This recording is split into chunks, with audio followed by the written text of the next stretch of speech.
Okay, so you brought up getting a teacher, and this is actually more personal, I think, because I think I've been hesitant to find a good teacher for a long time. I've had a few bad ones, and a lot of times, obviously I'm a little bit younger than you, and I grew up learning.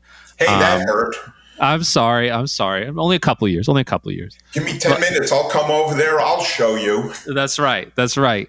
But and also I grew up in the age where YouTube first started coming around, and there were all these great people on YouTube who could teach. But now it feels so overwhelming because there's so many different types of teachers that are online trying to show you, sell you a course or lessons or things like that.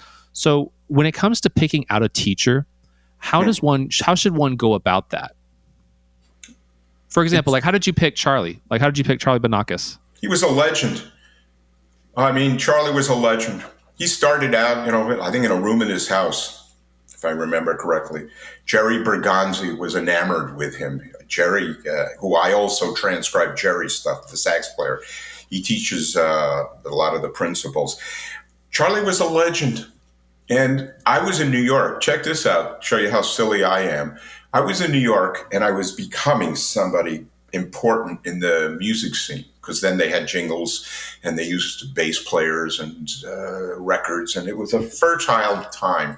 And one day I said, you know something? I really don't know how to play. And I was sincerely concerned. And I packed everything up and I moved to Boston. And I called Charlie. He said, "Hey man, this is how Charlie. Hey man, how you doing, Jeff? Come on over, man. I'm gonna teach you, man." And I went to Charlie, and he changed my life. And it was music that did it. So the problem with YouTube is anybody with a camera can become a teacher, and tends to teach what is the contemporary interests of the bass community at this time. Young players don't apparently know that enough about music to realize that everything online is not going to elevate their bass playing beyond the entertainment or the satisfying moment. The two-handed tapping, which is quite popular. Interestingly, the pioneers of two-handed tapping never took lessons to acquire their skills. They're self-taught, that 100% that I had mentioned earlier, and parlayed that self-taught improvement, because you can't really be taught this well, into businesses. But while the businesses may may make money for the purveyor, for the head of their businesses, the loser, and I'm sorry to use that word, is always the bass student. It's just that even in music schools, the house always wins. It's like gambling, because a lot of grads do not end up with careers. They end up eventually discovering that there isn't any place to go, because you can't teach popular concepts and expect to maintain a career, because popular concepts become obsolete eventually. The only thing that isn't obsolete is music. And I did this. Can I share a thought? Absolutely. Go for it. If you go back, not to the 19th or 18th centuries, it's there too, but for practical conversation purposes, if you go back to the 1900s, the 1906, 07s, 1910, I did this. I went online and heard a lot of those, what do they call them, LPs or I can't remember what they used to call records, 78s, the scratchy ones, the kind of Rudy Valley, when the sun is up, that type of music. And you listen to those bands, they're in time, they're locked, and they all are harmonically liberated. And if you go to the 1920s or 30s, when Louis Armstrong liberated improvisation, and then the small groups became popular in the 1940s, where big bands came along. And then later bebop, Charlie Parker, Dizzy Gillespie, 1950s R&B rock, Elvis. And then Miles, kind of modal or cool jazz, they called that. 1960s Beatles, all the bands of the 1960s.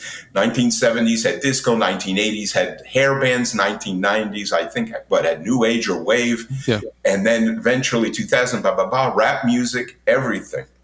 If you look at every contemporary group, and with the exceptions, put them on the side, every band just about has a G major in there somewhere.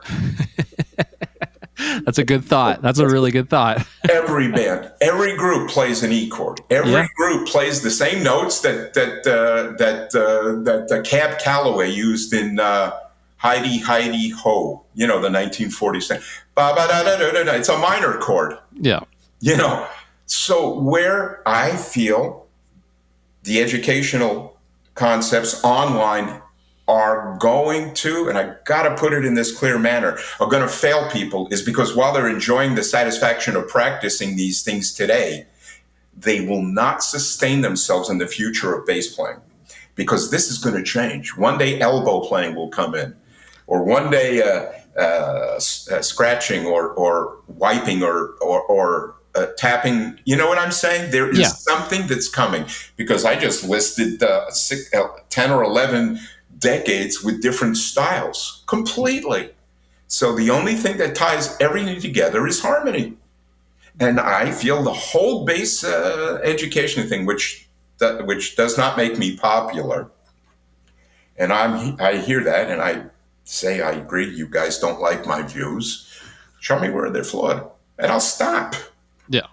I'll stop right now. Show me where my views are flawed.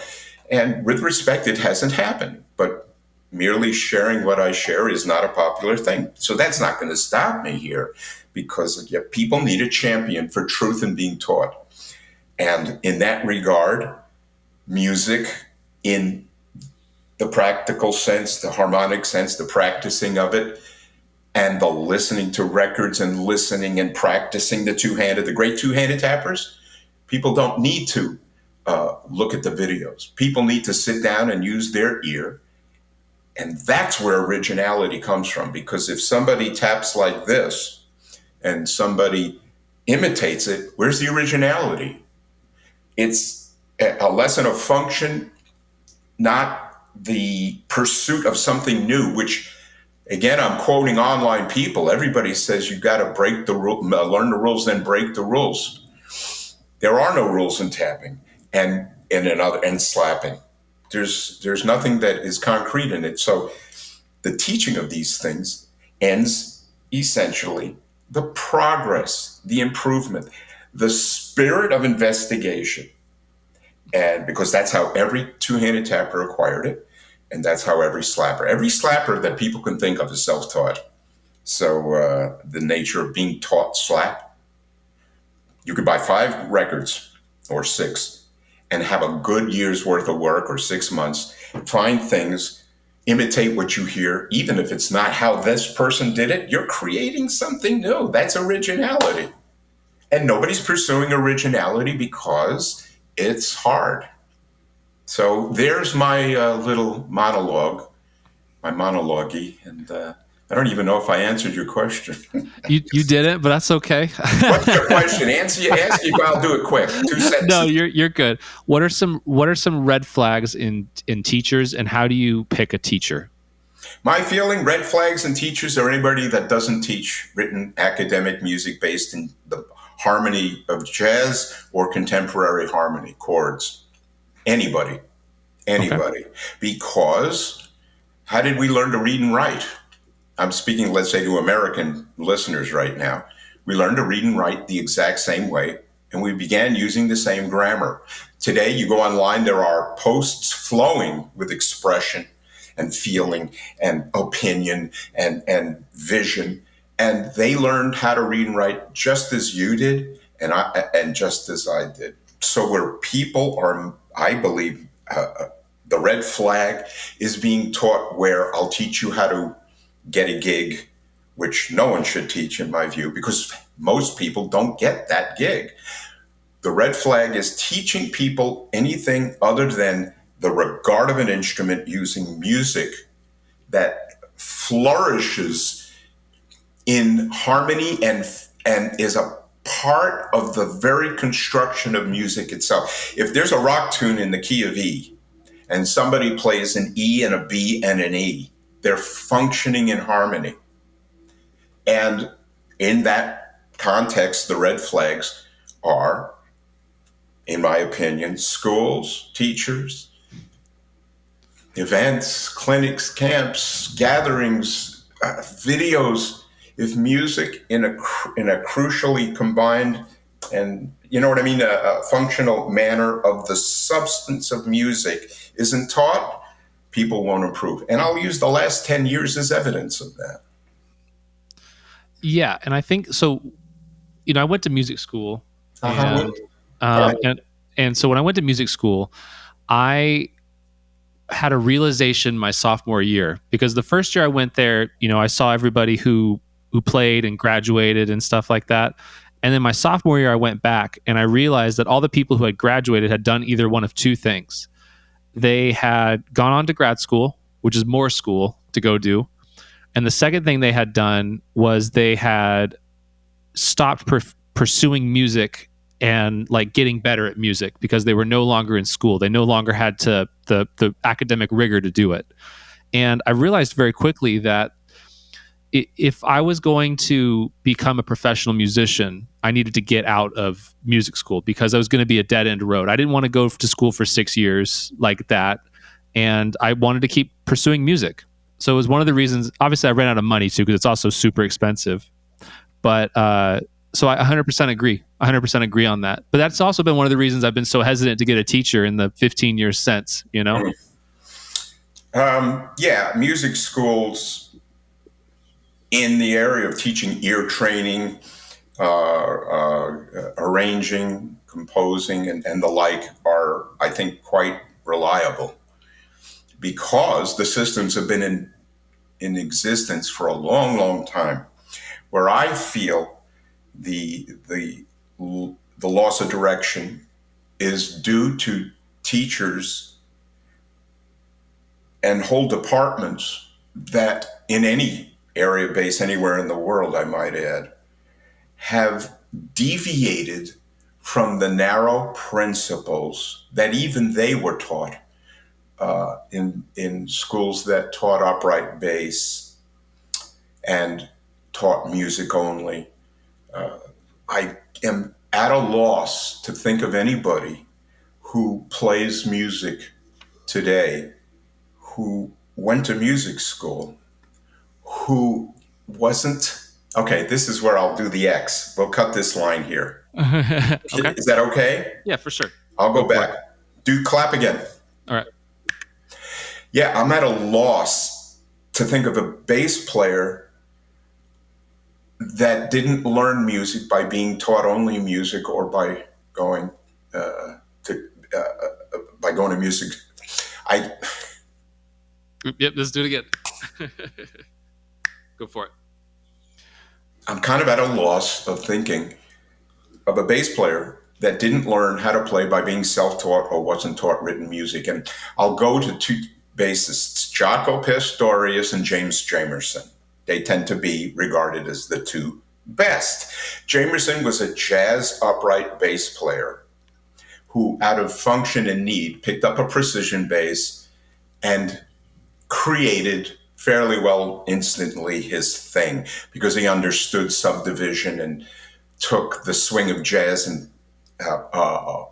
entered into the sort of straight eighth note funk Detroit rhythm and created this thing. It wasn't taught, but he was a jazz player and he knew the harmonies. So when you hear him, boom, boom, boom, boom, boom, boom, boom, he's playing in G's, playing in C's, playing in D. Jaco Pastorius was a self-taught bassist, and his genius was evident. It was that guided him, and yet he became an arranger by learning the mechanics of the written page. And the reason I emphasize this is that I believe in music school. Every teacher should be teaching the same curriculum, teaching almost the same way. And I'll point to every air conditioning and refrigeration school in the country where the mechanical instruction is nearly identical. Driving lessons, when you're taught, are nearly the identical. Everyone knows 10 and 2, or if you see it backwards, 10 and 2. Yeah. Everybody knows these things. The rules of teaching are not going to end up as the function within that thing.